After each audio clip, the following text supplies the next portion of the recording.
नमस्कार, आदाब, good morning, सत श्री अकाल। आप सभी का एक बार पुनः हमारे चैनल में स्वागत है। आज हम सभी लोग एक नए टॉपिक जिसका नाम होगा निर्देशांक ज्यामिति, इंग्लिश में बोलते हैं कोऑर्डिनेट जियोमेट्री। तो आइए अध्ययन करते हैं निर्देशांक ज्यामिति का। ठीक है, सबसे पहले हम जानेंगे निर्देशांक ज्यामिति का अर्थ। ठीक है, निर्देशांक ज्यामिति किसे कहते हैं, निर्देशांक ज्यामिति क्या होता है, इंग्लिश में कोऑर्डिनेट जियोमेट्री कहा जाता है। ठीक, सबसे पहले हम अर्थ जानेंगे इसका। निर्देश अक्षों का अध्ययन करना, अर्थात ये निर्देश अक्ष क्या होता है अभी मैं आपको पूरा डिटेल बताऊंगा। निर्देश सबसे पहले हम जानेंगे निर्देशांक ज्यामिति का अर्थ है।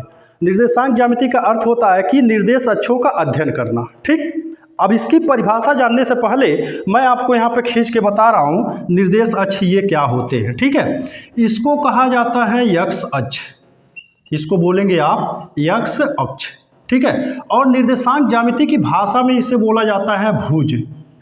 ठीक है, और ये हो गया आपका यक्ष डैश, और जो ऊर्ध्वाधर अक्ष है इसे वाई अक्ष कहते हैं आप, और निर्देशांक की भाषा में इसे बोला जाएगा कोटि। ठीक है, कोटि कहा जाता है। ये हो गया आपका नीचे वाई डैश। अच्छा, दोनों एक दूसरे पे काटते हैं, उसको हम मूल बिंदु या कटान बिंदु ओ कहते हैं। ठीक है, तो ये हो गया निर्देश अक्ष। अब हम इसकी परिभाषा दे सकते हैं। निर्देशांक ज्यामिति गणित की वह शाखा है जिसके अंतर्गत निर्देश अक्षों का अध्ययन करना होता है। एक बार पुनः देखते हैं इसकी परिभाषा। निर्देशांक ज्यामिति गणित की वह शाखा है जिसके अंतर्गत निर्देश अक्षों का अध्ययन किया जाता है। तो ये हो गया आपका निर्देशांक ज्यामिति की परिभाषा। ठीक है, अब बात करते हैं फादर ऑफ कोऑर्डिनेट जियोमेट्री, अर्थात कहने का तात्पर्य हो गया, कहने का आशय हो गया कि जो है जनक कौन है इसकी। तो देखिए मैंने यहाँ पे लिखा है जो निर्देशांक ज्यामिति है इसके जनक माने जाते हैं फ्रांस के दार्शनिक सर रेनी देकार्ते। ठीक है, इन्होंने रज्जू अर्थात रस्सी आप जानते होंगे, रस्सी को लेकर के इनके दिमाग में विचार उत्पन्न हुआ कि रस्सी लेकर के एक बार धरती के क्षैतिज और दूसरी बार धरती के लंबवत रखा इन्होंने, और एक गणित की रचना जो है, गणित की शाखा का एक रचना कर डाला जिसको हम जानते हैं निर्देशांक ज्यामिति के नाम से। ठीक है, तो ये देखिए, अगर आपसे पूछा जाए कि फ्रांस की जो है जनक कौन है निर्देशांक ज्यामिति के, तो आप बताएंगे रेनी देकार्ते। इन्होंने 17वीं सदी, ठीक है, 17वीं सदी में निर्देशांक ज्यामिति को अस्तित्व में ले आया। ठीक, अब देखते हैं निर्देशांक ज्यामिति के जनक हो गए। अब हम देखिए, इसको मैंने खींचा है, यक्ष अक्ष कहते हैं, और निर्देशांक की भाषा में इसको बोला जाता है भुज। ठीक, बाएं तरफ आप देख सकते हैं यक्ष डैश है, ऊपर जो है वाई अक्ष, और निर्देशांक की भाषा में बोला जाता है कोटि, और नीचे आप देख सकते हैं वाई डैश। दोनों एक दूसरे पे जहां काट रही हैं उसे मूल बिंदु का नाम देते हैं, मूल बिंदु कहते हैं इसे। ठीक है, तो इस तरह से जो सबसे पहले ये जानेंगे कि ये व्यवस्था क्या है। ये जो आपके सामने मैंने लिखा है इसे कहते हैं कार्तीय तल, कार्तीय तल, इंग्लिश में कार्टेशियन प्लेन कहते हैं। ठीक है, और ये कार्तीय तल नाम क्यों पड़ा भाई, तो मैं फिर आपको बताऊंगा, रेनी देकार्ते के नाम से इसको पॉपुलर किया गया, कार्तीय तल बताया गया। ठीक है, अच्छा, आप देख सकते हो कि इसमें हमको कैसे क्या करना होता है। निर्देश पहले जानेंगे हम, निर्देश क्या होता है। तो देखिए यहाँ पर मैं लिख रहा हूँ निर्देशांक, कोऑर्डिनेट, इंग्लिश में कोऑर्डिनेट, निर्देशांक। देखिए, भुज और कोटि को यानी यक्ष वाई, ठीक है, तो यही हो गया कोऑर्डिनेट। भुज और कोटि को मिला करके एक समूह में रखने की व्यवस्था को निर्देशांक कहते हैं, अर्थात भुज का मतलब यक्ष हो जाएगा और कोटि का मतलब वाई हो जाएगा। तो भुज और कोटि अर्थात यक्ष कामा वाई को ही हम क्या बोलेंगे, निर्देशांक बोलेंगे। ठीक है, इतना क्लियर हुआ। अब देखिए, चूंकि ये देख सकते हैं आप एक दूसरे को 90 अंश के कोण पर ये क्या कर रहे हैं, काट रहे हैं। ठीक है, ये जो है 90 अंश के कोण पे काट रहे हैं, तो इसे बोलेंगे समकोणीय अक्ष। क्यों, क्योंकि भाई यक्ष और वाई के बीच में कितने का कोण बन रहा है, 90 डिग्री का, तो इसे समकोणीय अक्ष कहा जाता है। ठीक है, अच्छा, उसके बाद अब देखिए हम देख रहे हैं कि यक्ष और वाई एक भाग, इसको प्रथम चतुर्थांश कहेंगे। क्या कहेंगे, प्रथम चतुर्थांश, प्रथम चतुर्थांश। ठीक है, ये हो गया आपका पहला चतुर्थांश। इसी प्रकार आपका ये हो जाएगा द्वितीय चतुर्थांश। ठीक। और ये हो जाएगा आपका तृतीय चतुर्थांश और ये हो जाएगा आपका चतुर्थ चतुर्थांश। ठीक है। अब देखिए प्रथम चतुर्थांश में भुज और कोटि कहा जाए आपसे, तो देखिए x अक्ष का ये जो देख रहे हैं आप, ये धन भाग माना जाता है, अर्थात आप दाहिनी तरफ देखेंगे तो धन भाग माना जाएगा, तो और ऊपर y अक्ष का भी धन भाग है। तो इस प्रकार आप कह सकते हैं भुज और कोटि प्रथम चतुर्थांश में दोनों क्या होते हैं, धनात्मक होते हैं। ठीक है, इतना क्लियर हुआ।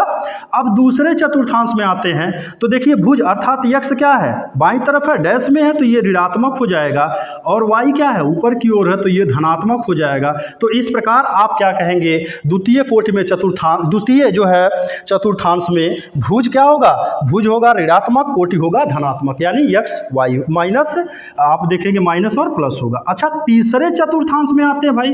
तीसरे चतुर्थांश में क्या है, तो तीसरे चतुर्थांश में हम देख सकते हैं भुज यानी यक्ष और कोटि यानी वाई भी है, डैश में है, दोनों क्या होंगे, ऋणात्मक होंगे। ठीक है। तो अब इसमें फिर देखिए चौथे चतुर्थांश में तो भुज क्या है, धनात्मक होगा, और कोटि क्या होगा, देखिए यहाँ पे ऋणात्मक होगा। अब इससे सवाल कैसे बनते हैं मैं आपको बताऊं। यहाँ पे जैसे निर्देशांक आपने सीखा है 2, -3, ठीक है, 2, -3 दिया गया निर्देशांक कोई 2, -3 किस चतुर्थांश में स्थित है, तो आप इससे आप तुलना कर सकते। देखिए भुज क्या है, धनात्मक, आप देखिए भुज किस में धनात्मक है, तो आप कहेंगे प्लस मिल गया। फिर उसके बाद कोटि क्या है, माइनस, अर्थात कह सकते हैं निर्देशांक 2, -3 चतुर्थ चतुर्थांश में स्थित है। किस चतुर्थांश में है, चतुर्थ चतुर्थांश में। इसी प्रकार आप लोग इसको लगाइएगा, जैसे 2, -2, ठीक है,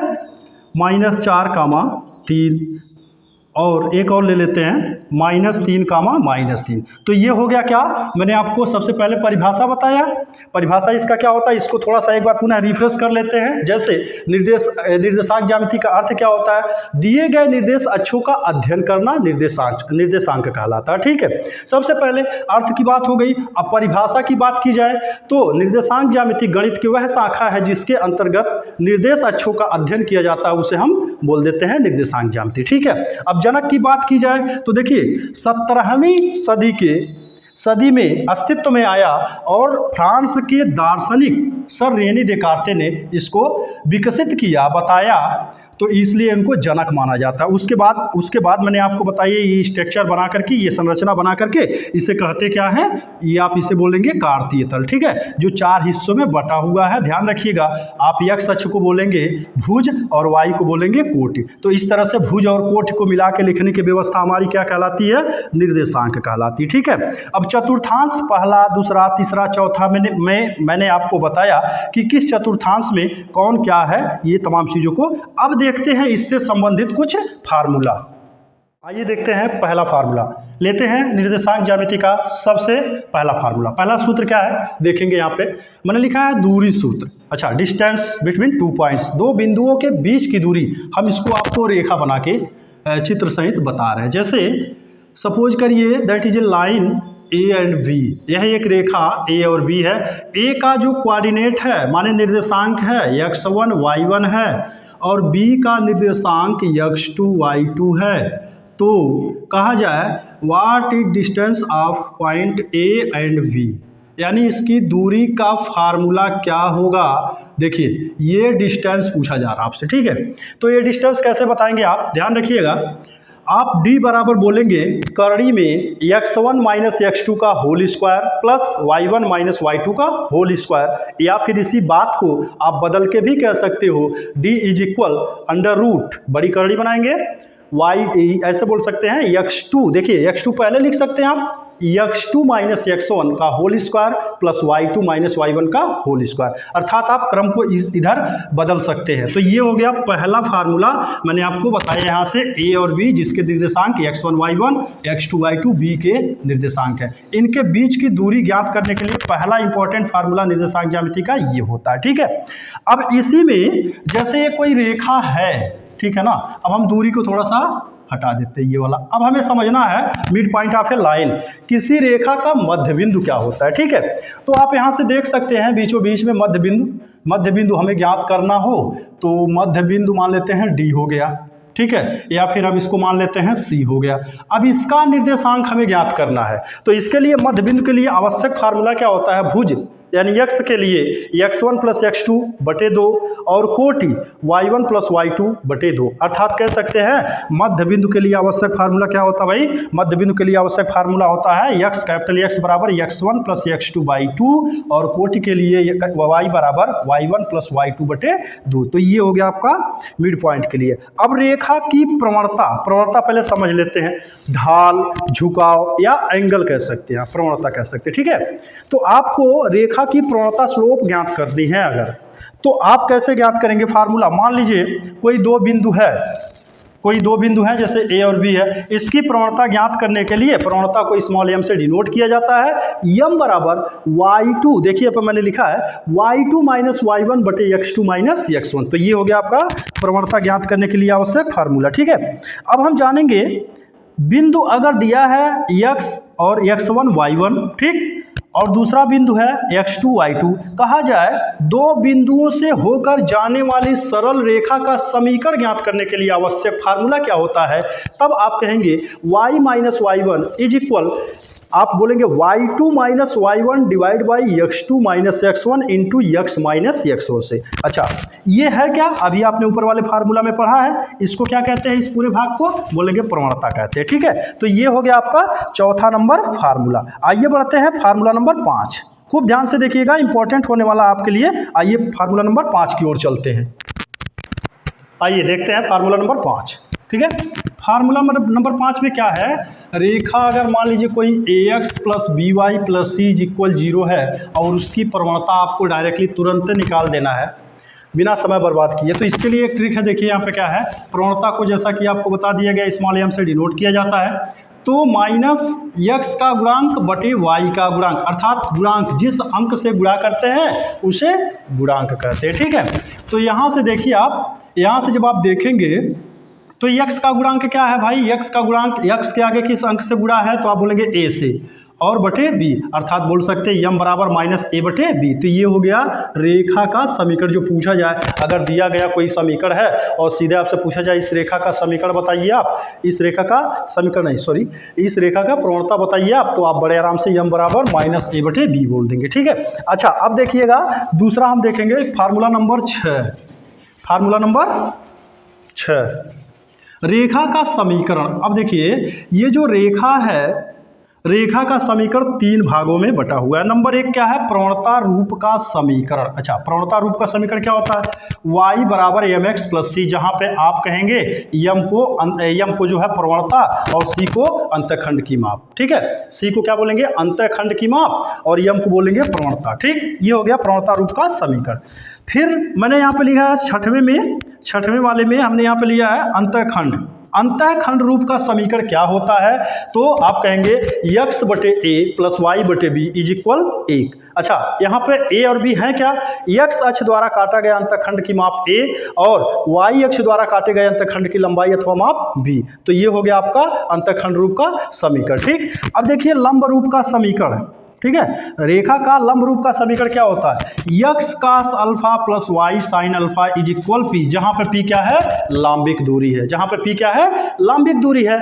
और जब आप यहाँ पे देख रहे हैं अल्फा अल्फा, यहाँ पे cos अल्फा, यहाँ पे sin अल्फा, तो इसका मतलब ये हो गया x अक्ष का झुकाव, और यहाँ पे क्या है, cos अल्फा के साथ y अक्ष का झुकाव आप sin अल्फा के साथ देखेंगे, ठीक है।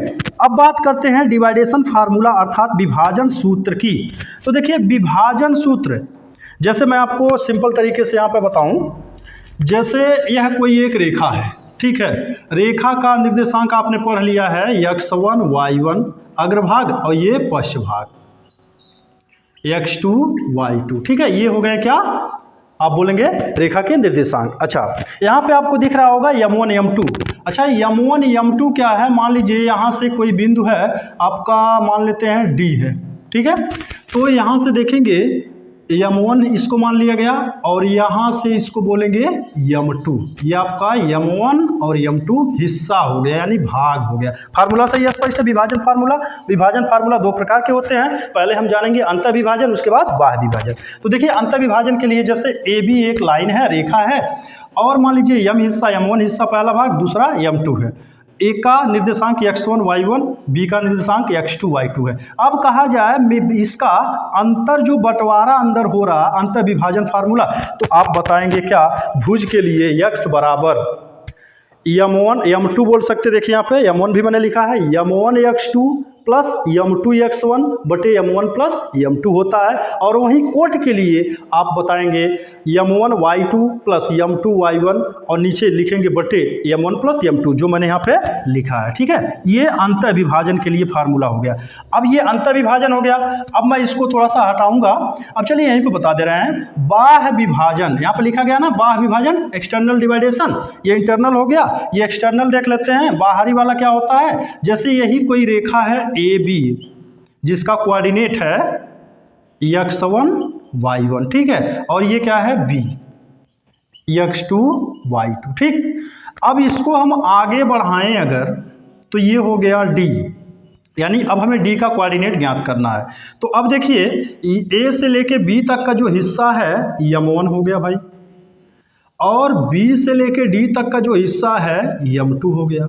ठीक है, अब ये क्या हो रहा है? बाहर इसका वितरण हो रहा। मान लीजिए इतना था और इतना ले लिया, एडजस्ट किया। अब हमें इसका जो है फार्मूला निर्देश का सूत्र ज्ञात करना होगा। तो बाह्य विभाजन के लिए बस करना क्या है, थोड़ा सा अंतर है। आप इंटरनल में आप देखिए, इंटरनल में जो है प्लस लगाए हैं और सेम वही फार्मूला एक्सटर्नल में जो आप देख सकते हो माइनस से प्रदर्शित करेंगे। ठीक है, तो x बराबर क्या होगा? m1 x2 minus m2 x1 और बटे m1 माइनस m2 तथा y का यानी भुज हो गया। कोट की बात कर लेते हैं, m1 y2 minus m2 y1 बटे x1 minus m1 minus m2। ठीक है, आइए बढ़ते हैं फार्मूला नंबर 8 की ओर। देखते हैं 8वां फार्मूला आया त्रिभुज का क्षेत्रफल। अच्छा, त्रिभुज का क्षेत्रफल क्या होता है? जैसे हम एक ट्रायंगल बना लेते हैं, यहाँ पे यह एक ट्रायंगल हो गया, ए शीर्ष हो गए ए बी सी।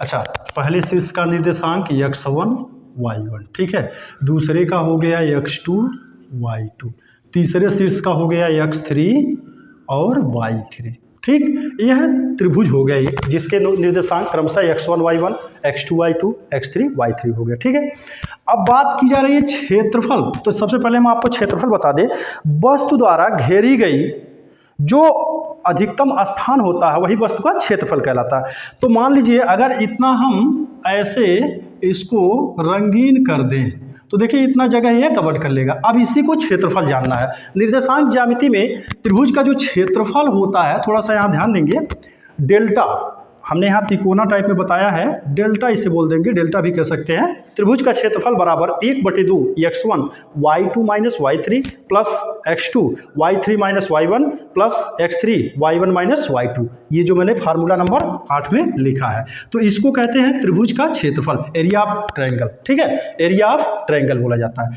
अब यही त्रिभुज, थोड़ा सा विचार करिए आप, यही जो त्रिभुज है, जैसे यहाँ पे ए है, ये वाला भुजा यहाँ है, ये वाला भुजा यहाँ है। अब यही उठा के यहाँ ले लिया जाए, चलिए ये ए है शीर्ष x1 y1, ठीक है, और ये वाला उठा के यहाँ ले लिया जाए तो ये हो गया c जिसका कोऑर्डिनेट है x3 y3, और ये जो b यहाँ था उठ के आ गया यहाँ पे, तो इसका निर्देशांक हो जाएगा b x2 y2। अच्छा, आपको क्या दिखाई दे रहा है? जैसे अगर हम ऐसे मिला लें तो तीनों शीर्ष एक ही रेखा में हो जा रहे हैं। इसे हम समरेख कहेंगे या सरेख कहेंगे या संरेख कहते हैं, कॉलिनियर कहा जाता है, कॉलिनियर हो जाए तो हो गया।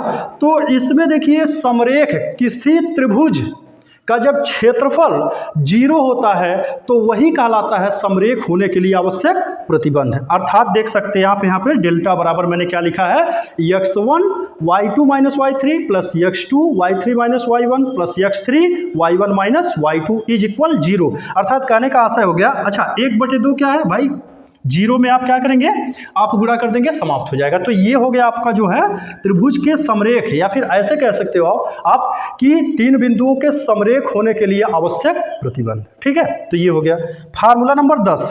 फार्मूला नंबर 10, किसी त्रिभुज का केंद्रक, जैसे त्रिभुज का केंद्रक। त्रिभुज के 3 शीर्ष हैं, आपने देखा ही है, ए बी सी हो गया, ठीक है, जिसके निर्देशांक क्रमशः है x1 y1 हो गया, x2 y2 हो गया और x3 y3 हो गया, ठीक है। ये त्रिभुज के 3 शीर्ष हो गए हैं। अब कहा जाए आपसे कि इसका जो होगा केंद्रक क्या होगा, तो केंद्रक को कैसे जानेंगे हम। भुज के लिए आवश्यक सूत्र क्या होता है, कैपिटल X बराबर x1 plus x2 plus x3 by 3, क्योंकि देखिए 3 भुजाएं 3 शीर्ष है ना, तीनों को जोड़ के बटे 3 से भाग दे दिया।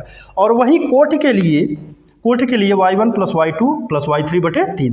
तो ये हो गया केंद्रक ज्ञात करने के लिए, त्रिभुज के केंद्रक को ज्ञात करने के लिए आवश्यक फार्मूला, ठीक है। एक बार पुनः देखते हैं त्रिभुज का क्षेत्रफल, तो आप बता सकते हैं delta is equal 1/2 x1 y2 minus y3 plus x2 कोष्टक में y3 minus y1 plus x3 y1 minus y2। ये हो गया त्रिभुज का क्षेत्रफल। अब इसी त्रिभुज के क्षेत्रफल को बराबर 0 के कर देंगे, तो यहाँ से देखिए 1/2 समाप्त हो जाएगा, तो बचेगा आपका x1 y2 माइनस y3 कोष्टक में है, फिर प्लस x2 कोष्टक में y3 minus y1 plus x3 y1 minus y2 is equal 0। तो ये हो जाएगा आपका आवश्यक प्रतिबंध किसके लिए, सरेख के लिए, समरेख के लिए अथवा संरेख के लिए, ठीक है। और त्रिभुज का जो केंद्रक मैंने आपको बताया, भुज और कोट के लिए अलग अलग निर्देशांक, कैपिटल X बराबर x1, भुज के लिए कैपिटल X बराबर x1 plus x2 plus x3 by 3 and कोट के लिए y बराबर y1 plus y2 plus y3। तो ये हो गया फार्मूला, 10 फार्मूला मैंने आपको बताया। और मैं ऐसे ही कुछ और इंपॉर्टेंट फार्मूला जो मैं आपको अगले वीडियो में आपको बताऊंगा। तो ये था हमारा कोऑर्डिनेट ज्योमेट्री पार्ट 1। अब हम मिलेंगे दूसरे वाले वीडियो में पार्ट 2 में कुछ और अच्छी जानकारियों के साथ, ठीक है। अगले वीडियो में हम मिलेंगे कोऑर्डिनेट पार्ट 2।